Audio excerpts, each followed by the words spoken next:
Hindi ko maintindihan kung bakit ginawa mo sa akin yun, Tay. Nasaktan mo ko. Akala ko pumunta tayo doon kasi naalala mo ang karawan ko. Tuwang-tuwa pa nga ako umalis sa bahay. Yun pala, hindi na ako makakauwi dahil iniwan mo ko. Matapos mong kunin ang perang ibinayad nila sa'yo. Kapalit ko. Paglabas ni Laura ng kanyang saloobin. Alam kong mahirap tayo, Tay. Pero hindi ko naisip na aabot ka sa puntong pati ako. Na sarili mong anak, ibebenta mo. Hindi mo man lang ako nilingon o nagdalawang isip na iwan ako doon. Hindi ko sila kilala, Tay. Sobrang takot ang naramdaman ko habang naroon ako. Ang dami kong nakikita na mas nagparami sa mga katanungan sa isip ko. Halos mawalan ako ng pag-asa. Sa loob ng 1 taong pananatili ko ron. Hindi ko hawak ang kapalaran ko dahil sa kanila nakasalalay yun. Kasama yun sa binayaran nila sa iyo. Hindi lang ang katawan ko. Kaya hindi ko maintindihan kung bakit napakabilis mong tanggapin ang pera. Tahimik na umiiyak rin si Leo habang nakikinig sa paghihinagpis ng anak. Bakas sa mukhang labis na pagsisisi sa ginawa. Pagkatapos ng ginawa mo, hindi ko inaasahang makikita pa kita rito. Akala ko nakahanap ka na ng bahay. Yung mas maganda at malaki rito. Dahil ang laki rin ng halagang kapalit ko. Pero, muling sinuri ni Laura ang loob ng munti nilang tahanan na halos wala ng laman. Bakit mukhang mas naghirap ka pa lalo? Anong nangyari, Tay? Nung nakuha ko ang mga pera sa bangko, ay binayad ko sa mga utang ko at namili ng mga gusto ko. Nanatili ako sa isang sosyal na kondominyo ilang buwan. Ngunit may insidenteng nangyari. Nasunog ang kondong katabi ko na tumupok sa mga katabi pang kondo. Sabang sa akin. Kaya bumalik muna ako rito. Ngunit, nang gabi ring bumalik ako rito, nanakawan ako. Lahat ng pera, nakuha. Anak. Kaya napagpasyahan kong ibenta ng mga gamitan natin para rin magamit akong pera para makakain. Nanlulumong pagkwento naman ni Leo. Mabilis na tumayo si Laura at naglakad papunta sa kanyang dating silid. Ngunit, nang subukan niyang buksan ang pinto, ay nakalak ito. Nahanap niya ang susi sa dating lalagyan nito. Binuksan niya ang silid at natigilan ng mapansing naroon pa lahat ng kagamitan niya. Ngunit, kumalma lang siya nang mahagip ng kanyang paningin ang isang dahilan niya sa pagbalik rito. Ang wall frame na may litrato ng kanyang ina sa tabi ng salamin niya. Naglakad siya papasok at inalis iyon sa pagkakakabit, sabay yakap ng mahigpit. Anak, patawarin mo ang tatay. Narinig niyang sabi ni Leo habang nakatayo sa labas ng kanyang silid. Napahinga ng malalim si Laura at pinahid ang mga luha. Anak mo ba talaga ako? Tanong niya at hinarap ang ama. Oo naman. Ano bang klaseng tanong yan? Ani Leo. Kung ganon, bakit mo nagawa sa akin yon? Hindi ako nagagalit. Gusto ko lang malaman dahil gulong-gulo na ako. Simula nung nawala sa atin si inay, nawala na rin ako ng tatay. Ani Laura. Si Alfiero Howard. Biglang usol ng kanyang ama na siyang ikinatigil ni Laura. Naramdaman niya ang pagtayo ng kanyang mga balahibo nang marinig ang pangalang iyon. Interesado siya sa iyo. Dagdag ni Leo. Paano mo siya nakilala? Nagkita na ba kayo? Kailan? Saan? Sunod-sunod na tanong ni Laura. Noong gabing pagkatapos libing ng inay mo. Sa isang resto bar, kami unang nagkita, nagkakilala. Nahulog ang litrato mo mula sa wallet ko at napulot niyo yun. Nagtanong-tanong siya sa akin tungkol sa iyo. Sobrang lasing na ako nun. Kaya, napapakwento na lang ako. Noong gabi rin yun, napapirma niya ako ng isang dokumento. Nabukasan ko na lang naalala lahat. Nung makita ko ang tseke, binilikan niya sa akin. Ang gabing lasing na lasing ako. Gusto kanyang kunin pero dahil pareho pa tayong nagluluksa sa iyong ina, ay hindi ka muna niya kinuha sa akin. Binigyan niya ako ng 1 taon bago kanya kunin sa akin. Pero nakatanggap ako ng text mula kay Madam Madonna. Hindi ko alam kung paano niya nakuha ang number ko at nalaman ang tungkol sa iyo. Pero gusto kanyang bilhin sa akin at alam mo na kung ano ang mga kasunod na nangyari. Mahabang pagkwento ni Leo. Naramdaman ni Laura ang panginginig ng kanyang katawan. Hindi niya alam kung dahil ba sa takot o sa galit. Pagkatapos ng mga narinig niyang sinabi ng ama, kung ganun, ay si Alfiero pala ang unang nakabili kay Laura. Kaya siguro patuloy pa rin siyang hinahabol ng matanda hanggang ngayon. Hindi mo ba ibinalik ang pera ni Mr. Howard? Tanong ni Laura. Ibinalik ko, pero ayaw niyang tanggapin. Yung dokumentong may pirma ko ang ginamit niya sa akin. Tungkol yun sa pagpayag kong ibenta ka sa kanya. Ani Leo. Napaupo si Laura sa paanan ng kanyang kama dahil pakiramdam niya nang hina ang kanyang mga tuhod. Anak, patawarin mo ang tatay. Narinig niyang pakiusap ni Leo, ngunit hindi niya yun pinansin. Tumayo si Laura at naglakad palabas ng silid at nilampasan ang kanyang ama. Anak, saan ka pupunta? Narinig niyang habol ni Leo.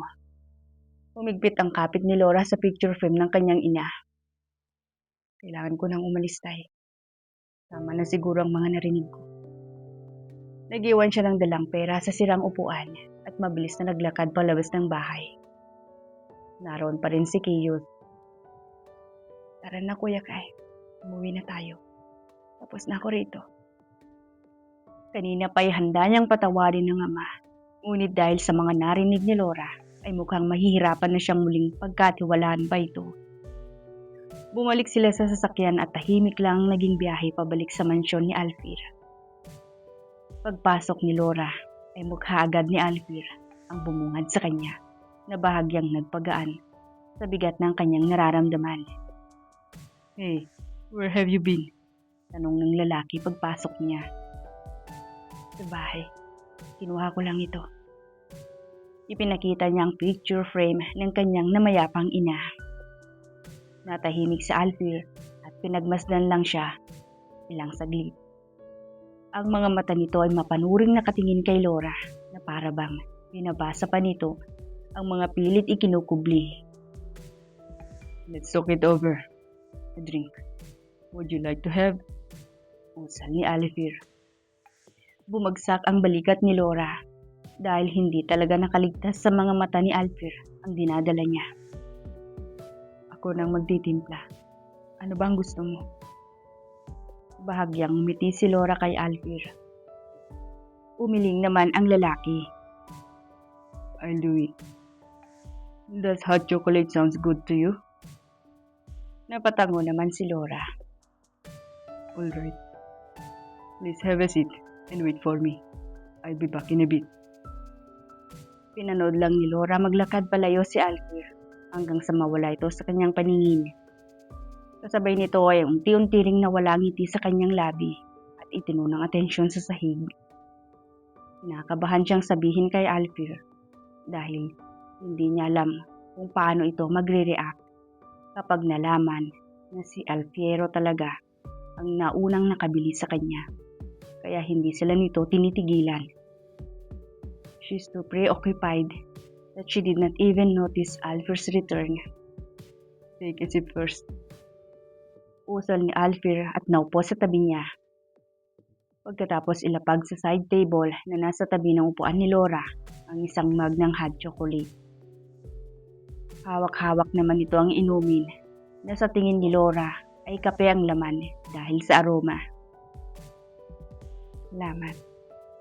Dinampot ni Laura ang mug at sumimsim sa kanyang inumin. Bagya siyang kumalma ng malasahan ng chocolate. Ang init na naramdaman niya sa kanyang bibig ay kumalat sa kanyang sistema. It feels comforting.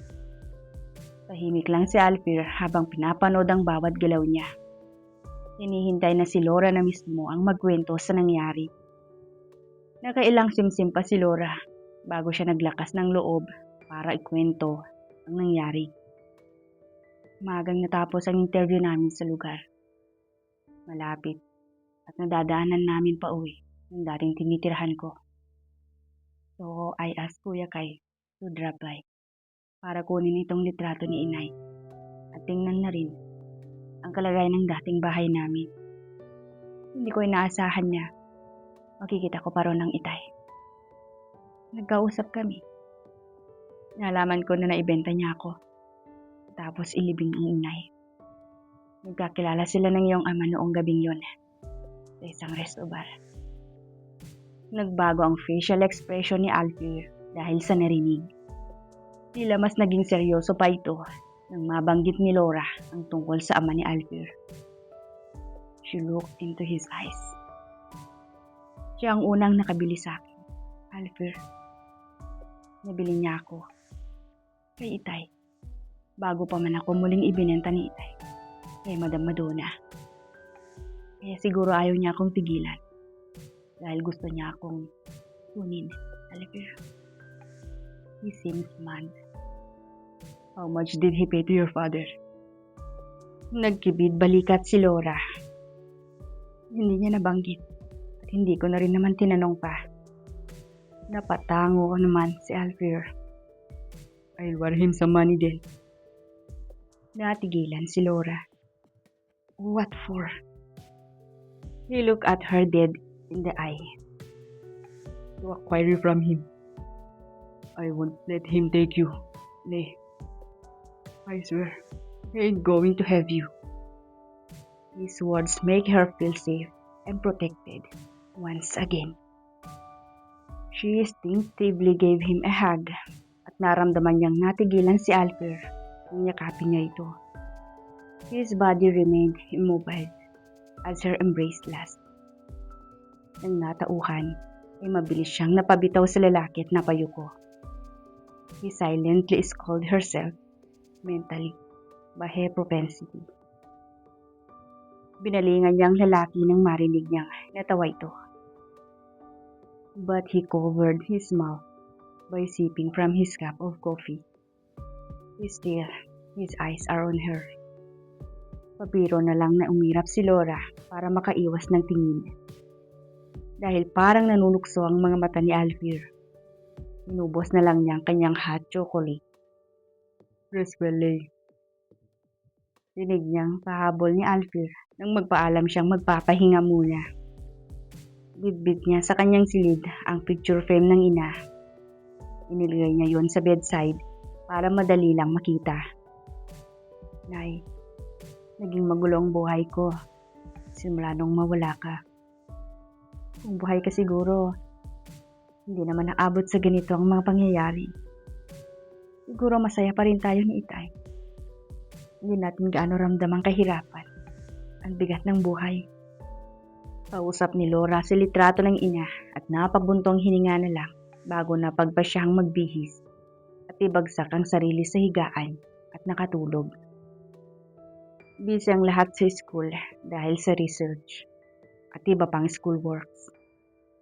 Maging si Laura at Mera ay halos schoolworks ang ginagawa at pinag-uusapan. We've been revising our papers since last week. Said it only needs minor revision. But we were asked to change this. And that multiple times now. And some of my group mates aren't even cooperating. Mera vented out. I'm sorry to hear that. Nakausap mo na po ba sila kung bakit ayaw nila makipag-cooperate sa'yo? Tanong naman ni Laura. Kasalukuyan silang nasa cafeteria habang nag-uusap. Tumaas ang isang kilay ni Mera. Do I have to? I can kick them out of our team if I want to. Huwag naman ganyan agad, ate. Bigyan mo sila ng kalawang pagkakataon. Subukan mo muna silang kausapin. Try to hear them out. Democratic leadership, kumbaga. Ani Laura. Mera sigh. I'll think about it. Napangiti naman si Laura at inubos ng pagkain dahil kailangan pa nilang maglakad pabalik sa kanilang silid-aralan. Hinintay niya lang makatapos si Mera bago sila bumalik sa klase. Ilang minuto na sila sa silid-aralan dahil wala pang kanilang guro. At mukhang late na naman nang may isang estudyante na sa tingin ni Laura ay mula sa kabilang seksyon ang pumasok. Napahinto sa tapat ng pintuan ng classroom. Early dismissal daw guys. May urgent meeting ang mga teachers. Anunsyo nito na ikinahiyaw ng karamihan sa klase. Mabilis na nagtayuan at nagunahan sa paglabas ang lahat habang si Laura at Mera ay inaayos pa ang mga gamit na dadalhin pa uwi. I'm done. Nagsulpot ni Mera sa tabi ni Laura. Isinara ni Laura ang zipper ng kanyang bag. Ako rin. Tara. Sabay silang naglakad palabas at nang makaabot sa gate ay napansin ni Laura si Fred, ang kaklase niya at leader nila sa research group. Fred, pagtawag niya sa kaibigan. Mabilis namang napalingon sa kanyang lalaki. May problema ba? Napailing naman si Fred. Wala naman, mabutit narito ka. May naghahanap at nagtatanong pala sa'yo rito. Kani-kanina lang. Paglabas namin ng tropa. Naghahanap? Sino? At anong klaseng tanong naman? Punot noong tanong ni Laura at napahinto sila ni Mera sa tapat ni Fred. May pinakita silang picture mo sa amin. Tapos, binanggit yung pangalan mo. At tinanong kung dito ka daw ba nag-aaral. Mga bodyguard mo ba yun? Ang lalaki ng katawan. Itanggi mo pang hindi ka mayaman. Fred blubbered. Nagkatinginan si Laura at Mera. Sinabi ni Fred. How many are they? Tanong naman ni Mera. 5 sila. Matatangkad at malalaki ang pangangatawan. At pare-parehong nakaitim, sakay ng isang itim na van. Tugon ni Fred. Ibinalik ni Laura ang paningin kay Fred. Salamat sa impormasyon, Fred. Ingat pa uwi. Mauna na kami. See you tomorrow. Paalam ni Laura at hinila si Mera. Someone's on move again. Ani Mera nang makalayo na sila. Pinasadahan ng paningin ni Laura ang paligid at hinahanap ang itim na van na sinasabi ni Fred. Pero wala siyang nahanap hanggang sa makarating sila sa tapat ng sasakyan ni Keyos. Naunang pumasok sa loob ng sasakyan si Laura.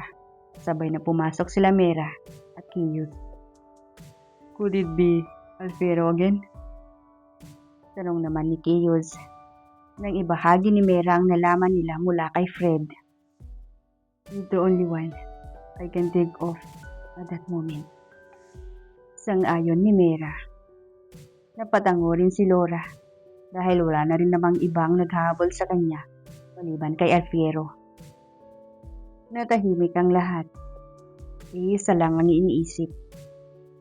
Ano na naman ang susunod na hagbang ni Alfiero para makuha si Laura.